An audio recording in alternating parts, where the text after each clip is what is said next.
देखिए, जो अभी बात आ रही है कि छत्तीसगढ़ में निश्चित रूप से पहली बार ऐसा आया है कि 364 संस्थाएं थी जिसमें 84 को बैन किया गया, सेंट्रलाइज कर दिया गया है विदेशी फंडिंग को लेकर के, और 153 अभी भी सक्रिय हैं। तो इनको जो फंडिंग हो रही है विदेशों से धन प्राप्ति को लेकर केंद्र सरकार ने निश्चित रूप से कड़ा रूप अपनाया है।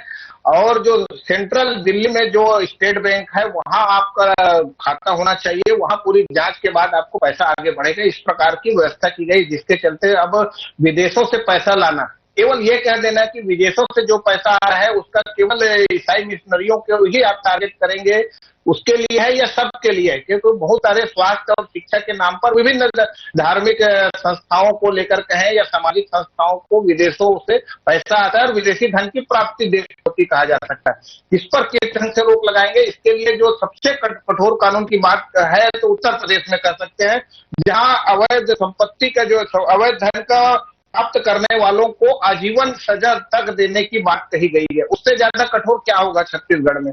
देश में 29 में से 10 राज्यों में ये कानून बना हुआ है। इसमें निश्चित रूप से राजनीति है। भाजपा शासित राज्य उत्तर प्रदेश में कड़े कानून की जैसे अभी बना हुआ है, तो उसी तरह से छत्तीसगढ़ और राजस्थान में भाजपा की सरकार इसके लिए कोशिश कर रही है।